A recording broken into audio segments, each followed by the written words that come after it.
Hello, I'm Chris Solo, and welcome to the Fabled 42, where we build community through friendship, gaming, and chaos. You are watching Quests and Answers, and you catch us live every Monday at 3:30 p.m. Pacific here at twitch.tv/Fabled42. But without further ado, let's go ahead and dive into our announcements, and then we'll get into tonight's show. This is the first show that I am streaming visually in the new studio. I'm very excited, still working on some of the kinks and all that stuff. It's very exciting. So I have lots of room to create monsters and things and all sorts of fun stuff. So, but let's do announcements. So anything you see that's 3D printed in all of our streams is brought to you by Griffin Co. We are also Vorpal powered, so go ahead and check out Vorpal board. And if you like what you see and you really love the content that we are creating and the content that we're going to continue to create, go ahead and join our Patreon. Our moderators in chat will go ahead and drop the links down below as well. We have a lot of very exciting things. April's done a lot of really hard work with the community games. We have a huge lineup that I'm very excited to play in all of the games if I can, but I will fill in whenever it's needed. But the only way to play in the community games is being part of our Patreon community, because your support doesn't go unnoticed, so we're going to give back as much as we can. I'm currently working on sifting through the 16 hours of prom footage. It's 16 hours of prom footage. That's not an exaggeration. Technically, it's 32 hours because there's a second video with just behind the scenes, but that's for a later day. So on February 21st, we don't have a time yet. It is a Sunday, I believe. Probably in the afternoon, later or whatever, because I'm going to put all 3 parts of prom together. And we're going to do a watch party for Patreon subscribers only.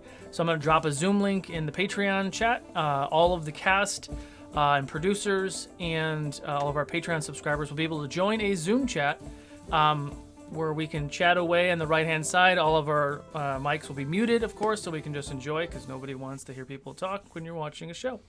And because the entire thing is all auditory, it's all dialogue, there's no moments of action where you can have a conversation. But we'll be in chat, and we'll be able to talk with everybody, and you can see everyone's face if you want to show your face. And we'll break it up into 3 parts. So we'll watch part 1, and then we'll take like a 20-minute intermission. We'll watch part 2, and then part 3. And then any of the cast that wants to stick around, we will do a Q&A with the entire cast for all of our Patreon subscribers. So if you want to be part of that whole awesome thing, go ahead and check out our Patreon. That's enough from announcements from me. Legend of Shao Gal will be on right after this, so make sure to stick around for that. April, where can everybody find you? Hi, my name is April Hill. You can find me on Instagram at _creator. It's like critical and creator. Everybody was like, what is that? Yeah, on Instagram. And then I also am the overseer for Vault 42 on Saturdays. So, which we now have a podcast for. So yes, podcast, YouTube, and Twitch. Catch us on all of those. So many things. Mr. Jason.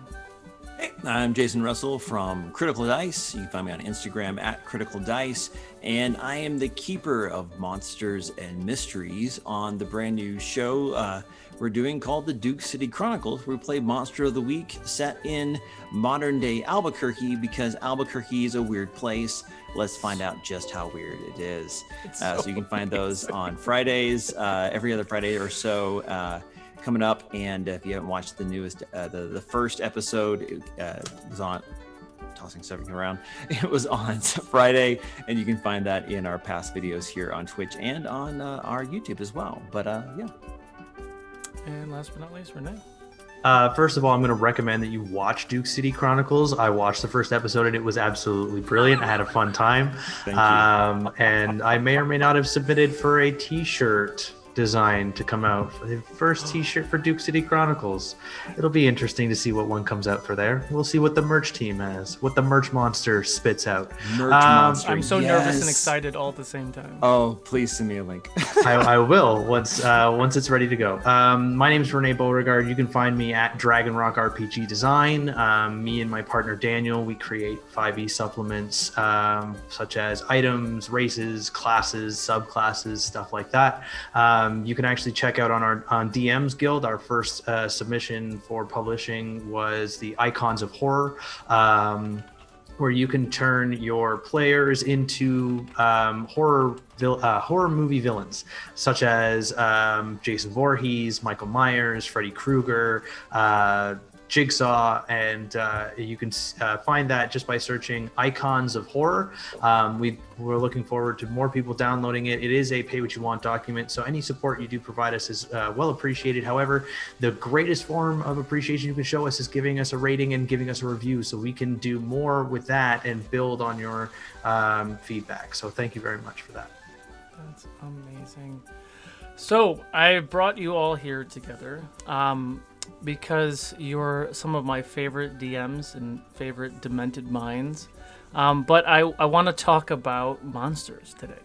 I want to talk about everything that encompasses monsters. I want to talk about the monsters that we find in the actual rules and the books as written, monsters that we found in other third-party books and things, and then just homebrew monsters that we've all come up with, doctored up for our players to remember forever.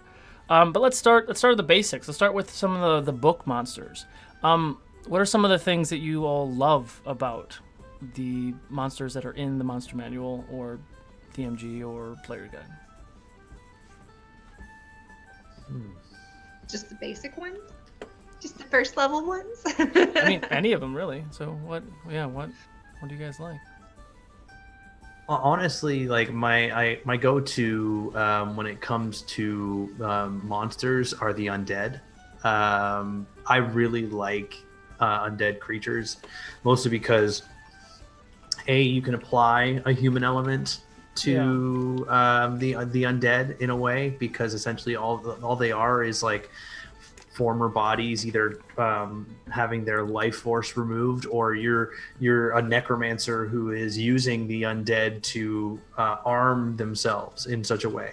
And that really, from my personal experience as of yesterday, to my party members watching this stream, it creates this this sentiment inside that kind of goes, well, that's not right, and that's not okay. And it's still that morally gray area that I really like playing with as a DM. So the undead is where I'm at. Yeah, undead are great because you're right. There's a wrongness to them that leaves no ambiguity as to why you should destroy them, because they are undead horrors that supplant the natural order. Sorry, Himian. And also, too, if you have a dungeon, you don't have to think of an ecology that would allow these beasts to be down here. They just are, and they have been for a long, long time. So, yeah, undead are perfect for that. Oozes are also great for that as well, because they'll eat anything. They're like Mikey from Kicks. And so oozes are really great, and they're also very difficult. I'm trying to think what my favorite... here's the thing. So there's always themes that come out when you DM that you have a natural predilection for, and I think betrayal is a theme that I just typically like lean towards, because it's like Scooby-Doo, right? The mask comes off and it was Old Man Withers the whole time, and I have to like steel myself not to do that too much. I think when we did Fables of Ukudor, we had a reveal of betrayal as well. And I'm like, okay, I need not to do that in future games, because I've done that now. I need to move on. So I think doppelgangers are really great for that. Doppelgangers are so much fun because they can be anyone, and they're neutral. So it doesn't mean they're necessarily evil, but they could be working for a antagonistic party. They can be working for a employer, but they can be turned, they can be defeated. A lot of things happen with them, and not only can they be anyone, they can also read surface thoughts, which is great, because that means they can know if they're acting in a way uncharacteristic of the person they're duplicating, and adjust and shift and keep it within the realms and the bounds of the person they know. And if you play it right, make it almost impossible to figure out what's wrong. And so I always kind of gravitate towards them, because they're awesome. They're aberrations, and so they're from other. They're also that wrongness, because they're not from undeath, but they're from the stars, another planet, another crystal sphere, really. And so their motivations and their desires don't always match up with what you would expect in a game. So yeah, I kind of like those.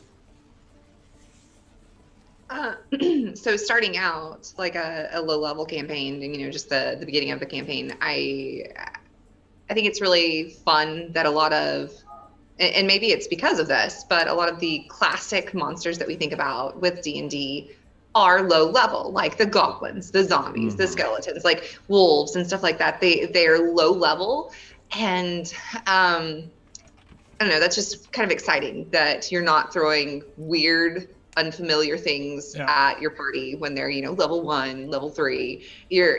Most of the, I mean, you can scale them, but for the most part, when starting out, you're throwing these things at them that they're like, oh, I know what that is, and I know that that's a bad guy. Usually, I mean, like you said, it could not be. And I mean, you could have a party member that is a goblin, because goblins are fun to play. They are. But but it is really, it's fun that some of the lower level ones are the most iconic, thought about monsters like that. Yeah, and it's a fun thing because it leads into my next part of this is scaling monsters, because unless I completely missed it, I never saw anything in the books about scaling monsters. I just do it naturally because that's how I operate. But for that same purpose, is like we're all DMs, right?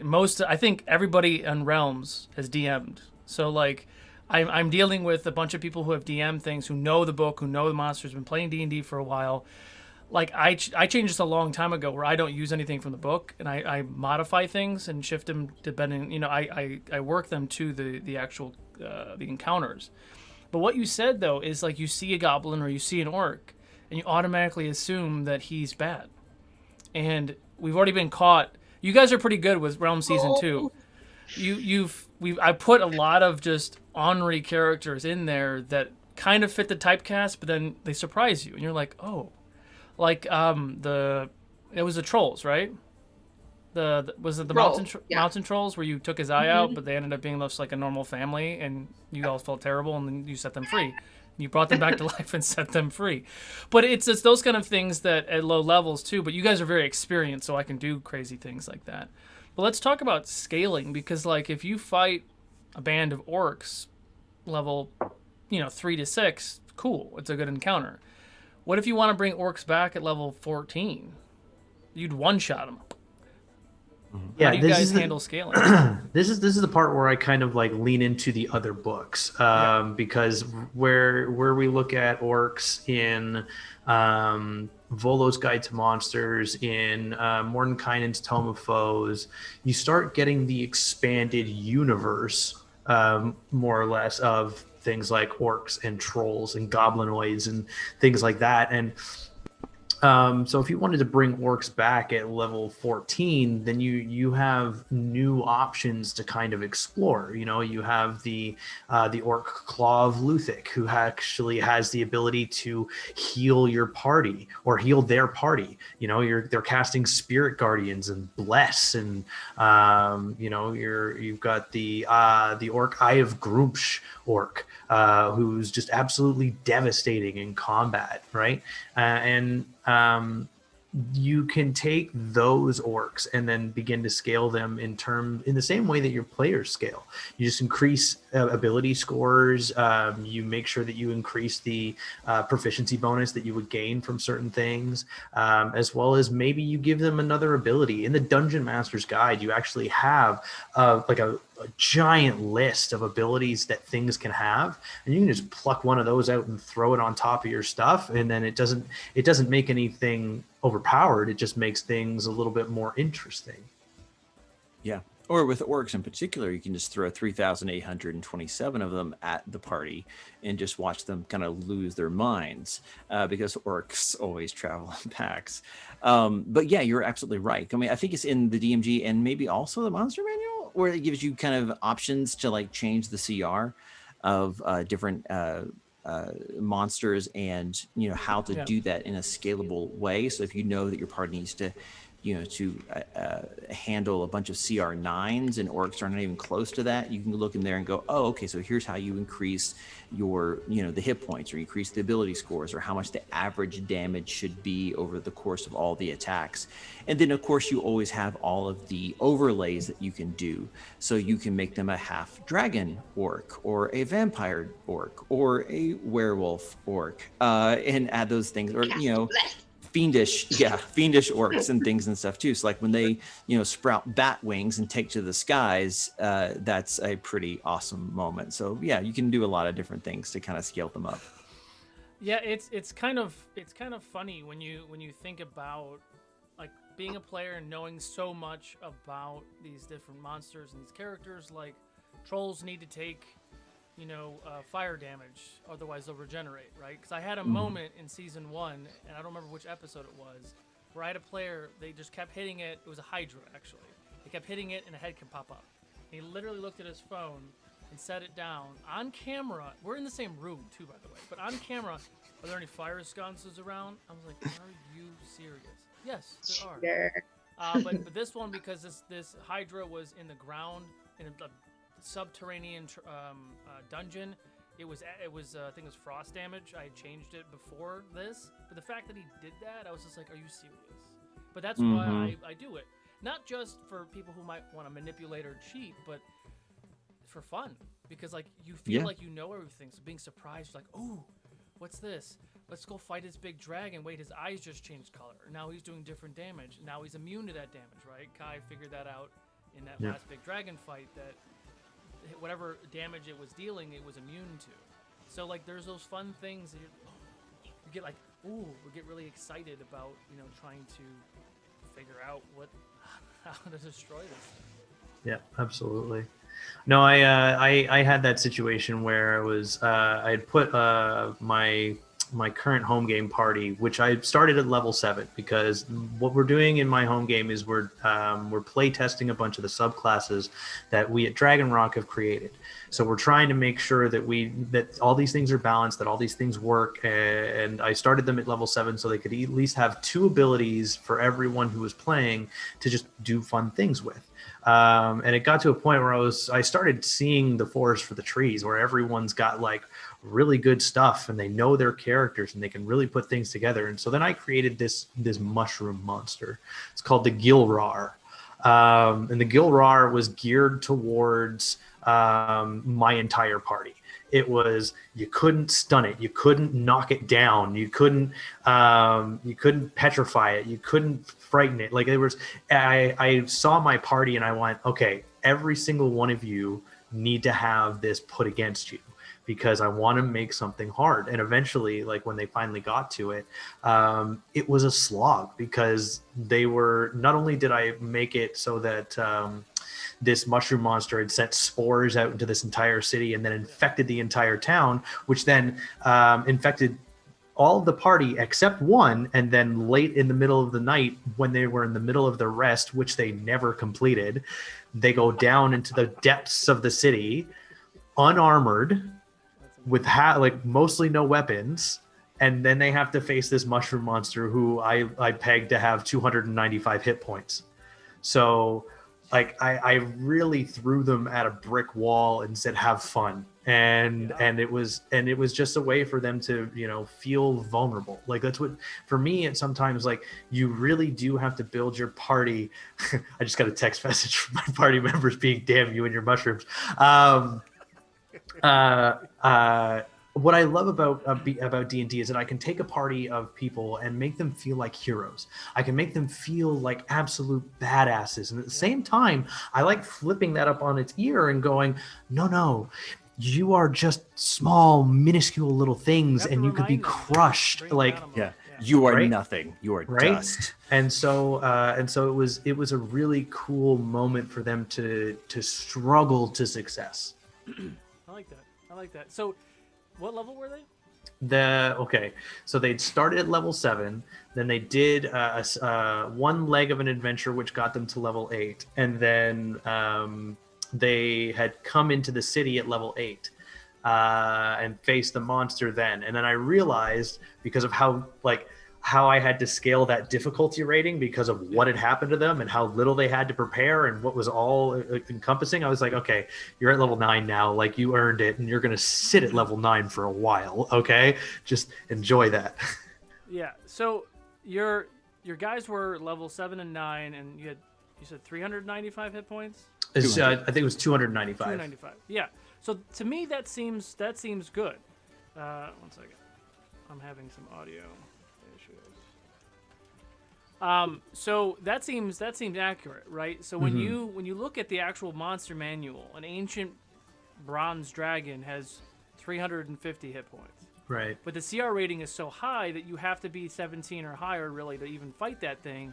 Right. The level 17 barbarian, as we know with Viago, you have a lot of damn hit points, and you're immune to half of it, right? So like that doesn't seem right to me. So my question is about hit points. At what point, I know there's a lot of different methods out there where that DMs will have, like, they'll just inflate hit points. I've been known to not even have a cap on encounters. I just add how much damage they've done to it, and I have an idea in my head that maybe it's a 300 hit point creature. But if they get there in a round, I'm like, well, this is a 500 hit point creature now. Kind of gauging it for entertainment value, but also just sure. If I'm not sure about something, right, I'll do that. But like Riha, for example, who is like Tiamat on steroids, at 3,600 hit points, which is beyond comprehension, right? But You're a monster. I am a monster. But it's a level 20 party. Like, you got to make them earn it. And they did good. They did good with that thing. And she was doing shit tons of damage. And they were able to still, like, not die, pop back up, get out of dodge, do some more attacks. And they were really, really smart about it. But it's a level 20 party. You have 6 level 20s against 1 DM. Like, you have to do a lot.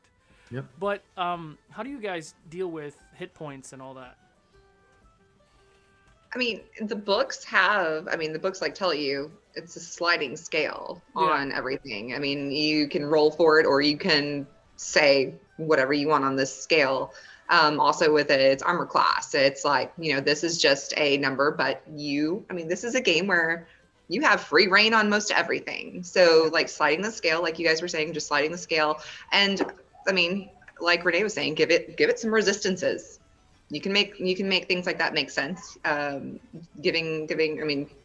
it, making something to have resistance or immunity to something that your party overly uses that breaks the game sometimes. Yeah.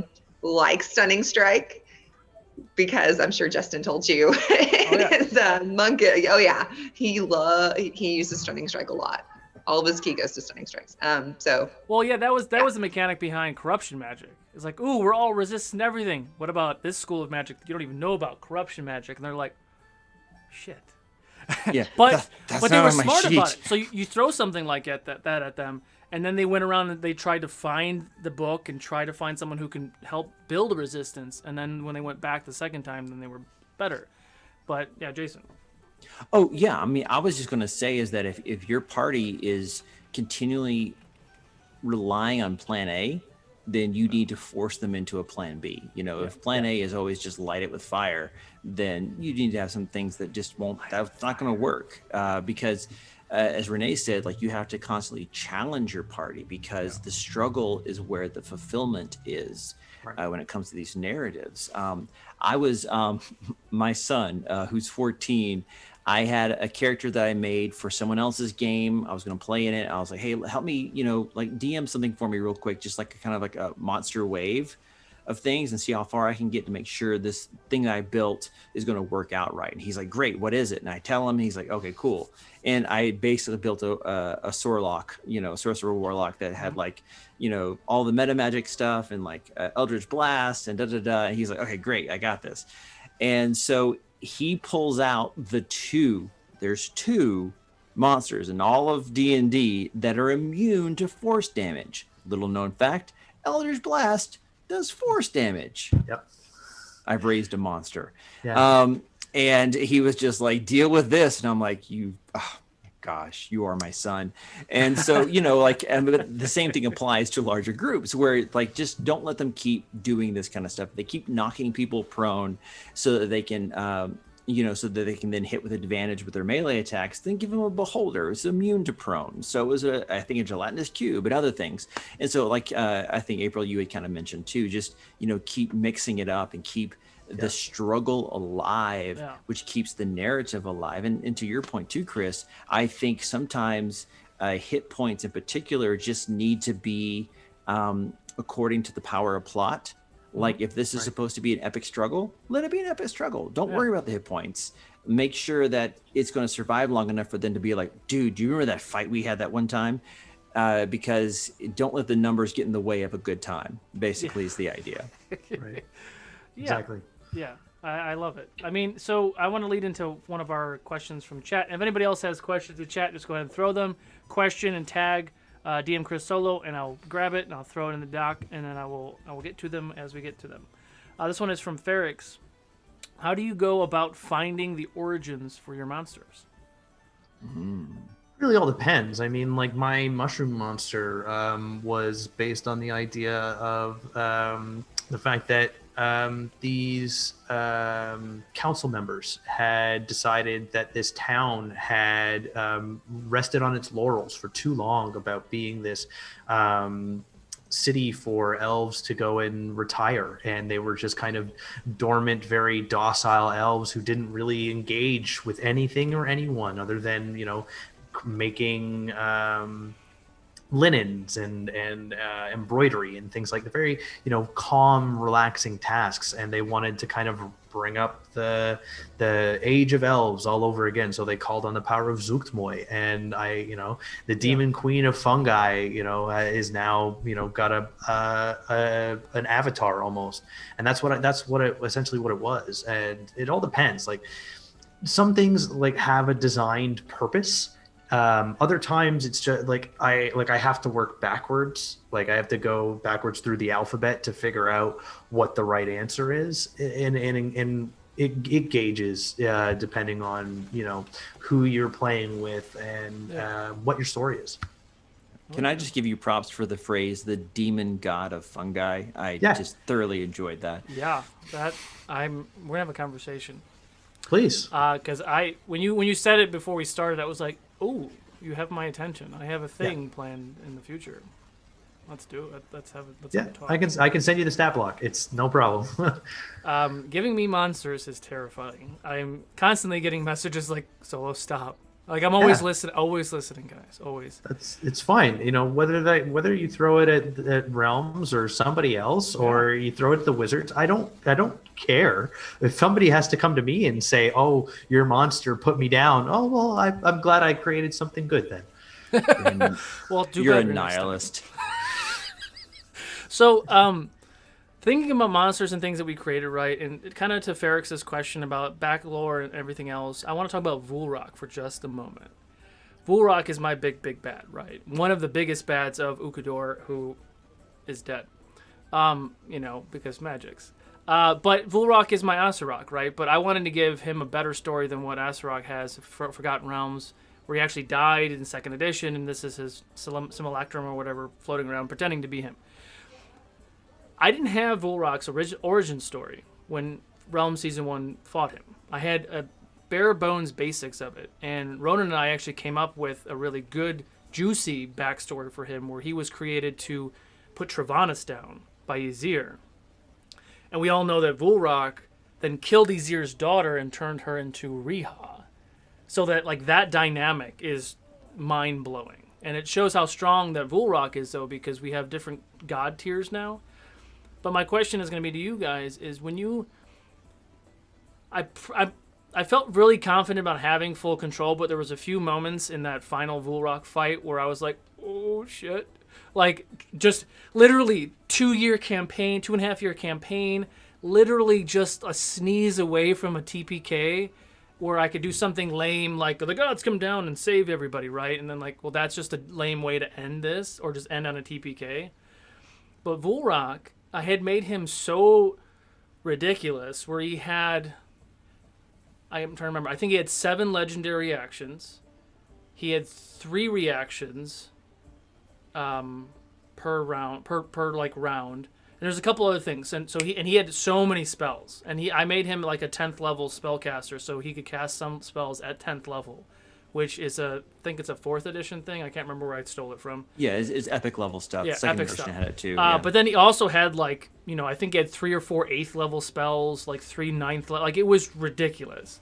But they did such a really good job with navigating that. So my question is when do you think that you've gone too far with creating something? Because I killed 5 of the 6 players, leaving Jadobi with like 10 hit points before he hit the last kill and actually killed Vulrok for good.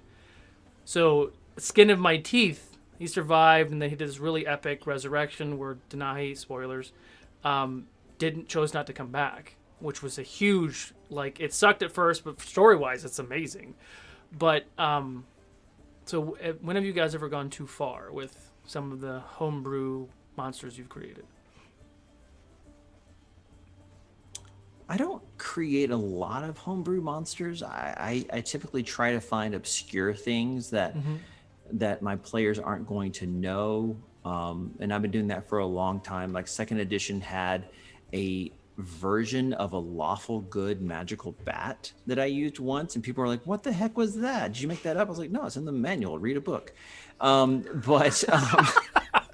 Read a book, people. Yeah, they had like a force field that gave them like damage resistance. It was crazy, because I just read the monster manual for fun. So I don't do a lot of like homebrew monster stuff, but at the same time, I mean, it goes back to the earlier thing, like what's going to give you the fulfilling story. Yeah.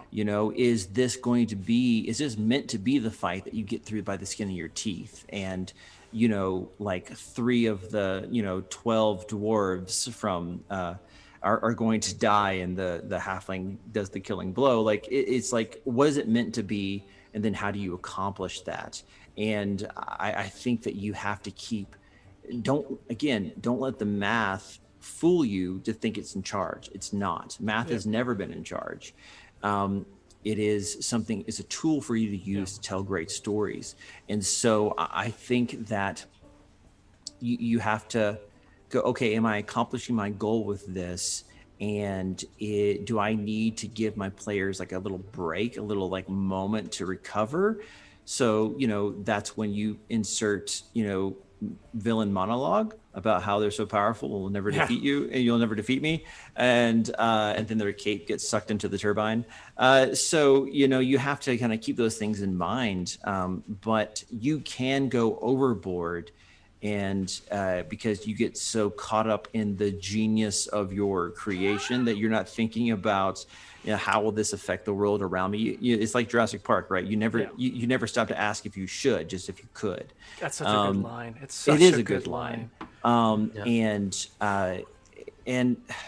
like, how in like stories there's like the Mary Sue characters where it's like just kind of wish fulfillment. I think DMs can sometimes fall into that trap as well. Like, how do I just him in my party at every turn, that he's immune to stun, and he, and his constitution save is so high that they can never do this ability, and that this can never happen, and this can never happen. It's like, well, where's the fun in that? Like, you haven't created any path for them to go through. There's no missing scale in the belly of Smaug.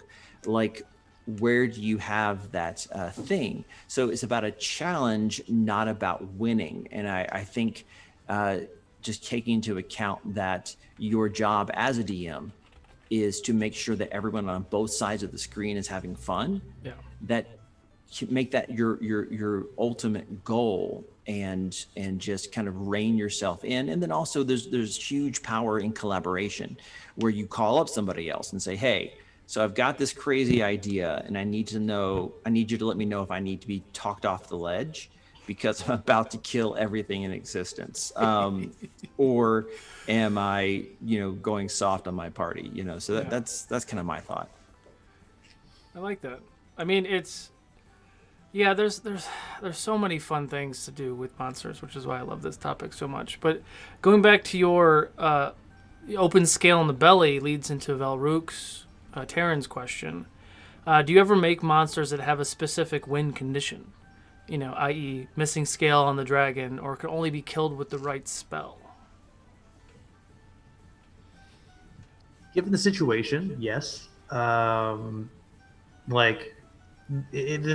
great thing about being a DM is that you are the arbiter of the experience, right? Mm-hmm. Like at the end of the day, you can write something down, and guess what? You are the editor as much as the writer at the same time. So you can say, oh, well, that doesn't really work anymore.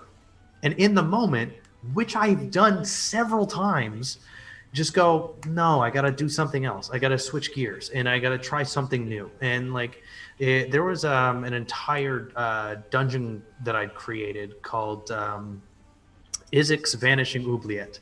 And essentially the whole concept is this sorcerer had captured a bunch of heroes many years ago. And now every year at the same time, the oubliette reappears, and then it lasts for a set amount of time. And then at the end of the time, if nobody finishes the oubliette, it disappears. And it goes back into this time loop. The only way to stop the oubliette from disappearing again is to encase the sorcerer in ice. That's it. He's also a white dragonborn, so that's kind of hard to do. Dicey. So it really depends on what you want to do. Yeah. Like you can have a win condition that doesn't exist on the stat block, and just have it be if someone does this, then they'll get the killing blow. But it's really up to you as a DM to decide whether it's going to be a condition or a depletion of health. Yeah, I like that. What about April or Jason? Go ahead, April. I've got a thought, but I want to hear from you.